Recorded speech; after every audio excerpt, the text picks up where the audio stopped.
कलयुग में एक भक्त हुए हैं धन्ना जी। वो संतों की इतनी सेवा करते थे कि उनके यहाँ कभी 10 संत, कभी 5, कभी 20, कभी 50, कभी 25 ऐसे संत आते ही रहते थे और वो सदा भोजन कराते थे। उनके पिताजी ने कहा यदि रोज रोज, अच्छा जो धार्मिक लोग होते हैं उन्हीं के यहाँ संत ज्यादा जाते हैं। तो धन्ना जी के जो पिताजी हैं बहुत बड़े किसान थे, जाट परिवार से थे। कहते हैं बेटा यदि ऐसे तू संतों को रोज रोज भोजन कराएगा तो पूरा घर खाली हो जाएगा। उन्होंने धन्ना जी को कह दिया कि अब आज के बाद घर में एक भी संत नहीं आना चाहिए, ध्यान रखना।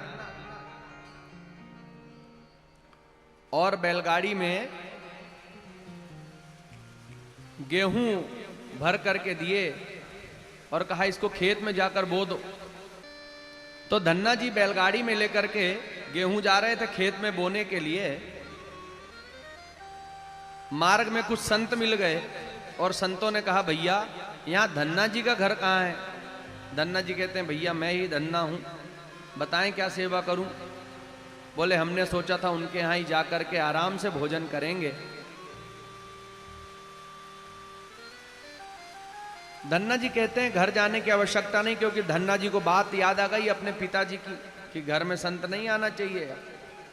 धन्ना जी ने पूरा वो गेहूं जो था वो एक किराने की दुकान में बेच दिया, बोने के लिए जो गेहूं लाए थे, और बदले में सारा किराने का सामान खरीद लिया। और संतों को कहा आपको मेरे घर जाने की आवश्यकता नहीं है, मैं आपकी यहीं सेवा करूंगा, यहीं पर आप आराम से रसोई बनाए खूब पाएं। खूब दाल बाटी बनी बिल्कुल घी में तर बतर, और संतों ने बहुत आनंद से भोजन किया, आशीर्वाद दिया। अच्छा धन्ना जी को लगा उनके खेत के बगल में दूसरे भी खेत हैं। उनके पिताजी जानते थे कि धन्ना का मन जो है भजन पूजन में ज्यादा लगता है, कहीं खेत बोने जाए कि न जाए। तो अड़ोसी पड़ोसियों को बोल रखा था देखना ये खेत बोने जा रहा है कि नहीं। तो उन्होंने पास में से नदी के किनारे से रेत भर ली बैलगाड़ी में,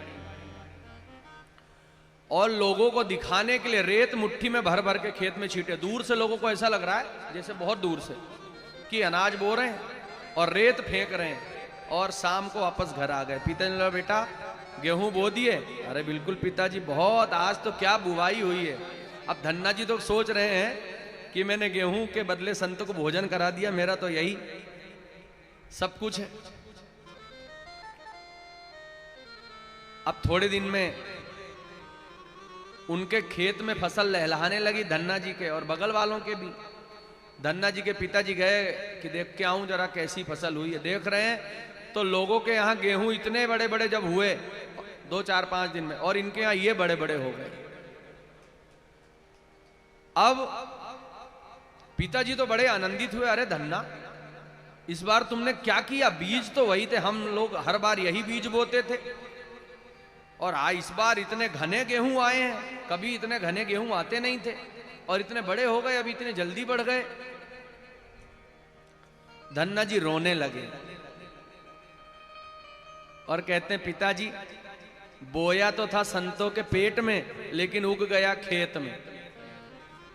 और तब उनके पिताजी ने उनको हृदय से लगा लिया और कहा बेटा अब मैं कभी नहीं मना करूंगा तुम्हें, जब जितनी इच्छा उतना संतों को भोजन कराओ।